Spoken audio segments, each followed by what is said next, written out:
प्रणाम बच्चों, आज हम अपना दूसरा लेसन भाग्य या पुरुषार्थ के बारे में पढ़ेंगे। ओके, इस पाठ में एक छोटा सा कहानी है। वो कहानी सुनने से पहले हम लोग नए शब्द यानी शब्दार्थ जानेंगे। ओके, सम्राट राजाओं का राजा, सम्राट यानी राजा, किंग। ओके, सांझ शाम, इवनिंग। अनूठी अनोखी यानी एक्स्ट्राऑर्डिनरी, बहुत अच्छा। ओके, मूड मूर्ख यानी फूल। स्वर्ण सोना, सोना यानी गोल्ड। सचेत सावधान, सावधान यानी सावधान का मतलब कभी कभी हम लोग बोलते हैं ना, सावधान रहना चाहिए हमें भी, कभी भी। Be attention. ओके, नेक्स्ट समृद्धि अमीर, रिच। ख्याल विचार यानी थिंकिंग और आइडिया, सोचते हैं ना कभी कभी, आइडिया। भाग्य या पुरुषार्थ, भाग्य यानी लक। Okay, luck.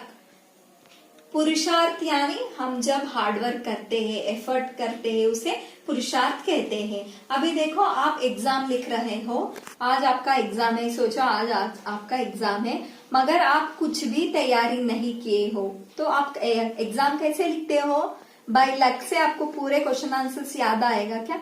नहीं, हमें क्या करना चाहिए? हार्डवर्क करके पढ़ना चाहिए। तो हम कभी भी हमें क्या करना चाहिए? एफर्ट्स, हमारे एफर्ट्स डालना चाहिए और हमें मेहनत करके पढ़ाई करना चाहिए, हार्डवर्क करना चाहिए। इसी के बारे में हम लोग आज पढ़ेंगे, इस कहानी में पढ़ेंगे। देखो, पुरानी सूफी कहानी, ये बहुत पुरानी कहानी है।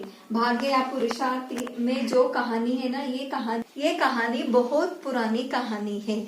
इस कहानी में एक गांव रहता था, एक बड़ा गांव रहता था।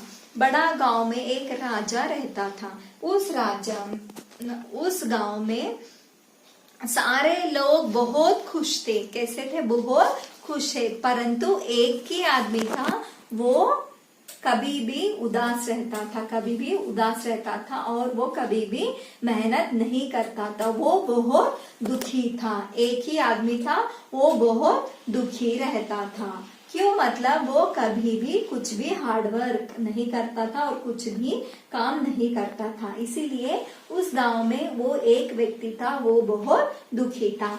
ये एक दिन सम्राट यानी राजा को इस बात का भनक लगती है। इस राजा को पता चलता है कि यहाँ इस गांव में एक आदमी है जो दुखी है। तो राजा सोचने लगते हैं कि हम चलो, उस व्यक्ति क्यों परेशान है, क्यों दुखी है। वैसे वो सोच के अपने मंत्री को बुलाते हैं। मंत्री को बुला के बोलते हैं, मंत्री जी, क्यों इस गांव में सारे लोग अच्छे से खुशी से हैं, मगर एक ही आदमी है जो वो बहुत दुखी है, उसका कारण क्या आप बता सकते हो? वैसे जब राजा मंत्री को पूछते हैं, मंत्री जी कहते हैं कि वो आदमी खुद इसका कारण है, वो मूर्ख है, कुछ भी काम नहीं करता, इसीलिए वो दुखी है। वैसे उत्तर देते हैं। उसके बाद राजा सोचते हैं कि चलो उस दुखी आदमी को सबक सिखाएंगे, उस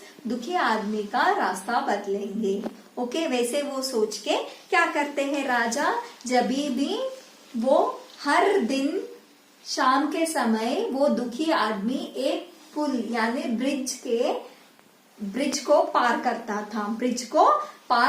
था, यानी वो बाहर से ऐसे आता था, अपने घर जब लौटता है तब वो ब्रिज पार करते हुए जाता था। उसी समय राजा सोचता है कि हर दिन ये आदमी इस ब्रिज को पार करता है ना, तो एक दिन राजा सोचे कि उस ब्रिज पर बहुत सारे गहने, एक पात्र में बहुत सारे सोने के गहने, ओके, अशरिफिया यानी सोने के सिक्के, ओके, गोल्ड, डायमंड, हीरे, मोती, वो सारा भर के उस पात्र में पूरे सारे सोने की चीजें, हीरे, मोती, ये सब भर के उस ब्रिज के ऊपर रख देते हैं। कहाँ रख देते हैं?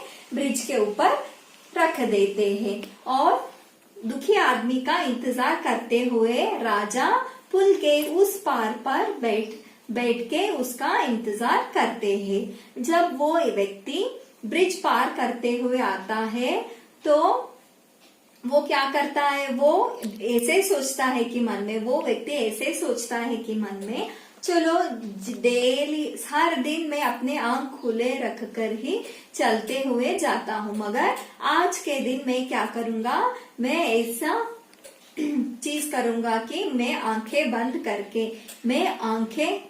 करके इस पुल को पार करूंगा, ऐसे सोच के वो क्या करता है, अपने दोनों आंखें ऐसे बंद करके उस पुल को पार करने लगता है। जब वो पार करने लगता है तो बीच में उसके पैर को कुछ लगता है मतलब क्या रहता है वहां पे, यस वेरी गुड, वहां पे क्या रहता है, वो पात्र रहता है जो सोने से, मोती से, हीरे से भरा हुआ पात्र रहता है। फिर भी वो आदमी उसे नहीं देखता है, वैसे ही वो आंख बंद करके पुल को पार कर देता है। जब राजा उसे देखता है, देखने के बाद सोचता है कि अरे ये व्यक्ति के पास तो कुछ भी नहीं है, ये व्यक्ति उस पात्र को नहीं उठा पाया, क्यों बोल के वो राजा उस दुखी व्यक्ति को पूछते हैं कि क्या हुआ, उस पात्र को क्यों नहीं लेके आए आप। तो उस दुखी व्यक्ति बोलता है कि कौन सा पात्र, मैंने तो कुछ भी नहीं देखा वहां पे, क्योंकि मैं आंखें बंद करके पुल पार कर रहा था, ऐसे उत्तर देता है। तो राजा सोचते हैं कि सचमुच ये दुखी व्यक्ति बहुत मूर्ख है, ये कुछ हार्डवर्क नहीं कर पाए, इसके पास पुरुषार्थ नहीं है, कुछ करने की कोशिश भी नहीं करता, वो सोच के चुप बैठे हैं। इस कहानी का शिक्षा क्या है, शीर्षक सारांश क्या है, इसका शीर्षक है कि जब भी हमें कुछ करने की अवकाश यानी मौका मिले तो हमें करके दिखाना चाहिए। फॉर एग्जाम्पल अभी देखो, आपको पढ़ने की इजाजत मिली है ना, आपको फिर क्या करना, आपको पढ़ना चाहिए ना। सारे फैसिलिटीज है आपके पास पढ़ने के लिए, मम्मी पापा सब कुछ लेके आते हैं आपके लिए, बुक्स, फीस, कपड़े सब कुछ लेके आते हैं, सारा लेके आते। तो आपको क्या करना है, बस पढ़ाई में ध्यान देना है और हार्डवर्क करके अच्छे से पढ़ाई करना है। ओके, समझ में आया सबको? ओके, अभी हमारा ये पाठ कहानी खत्म हुआ, फिर मिलेंगे अगले क्लास में। धन्यवाद।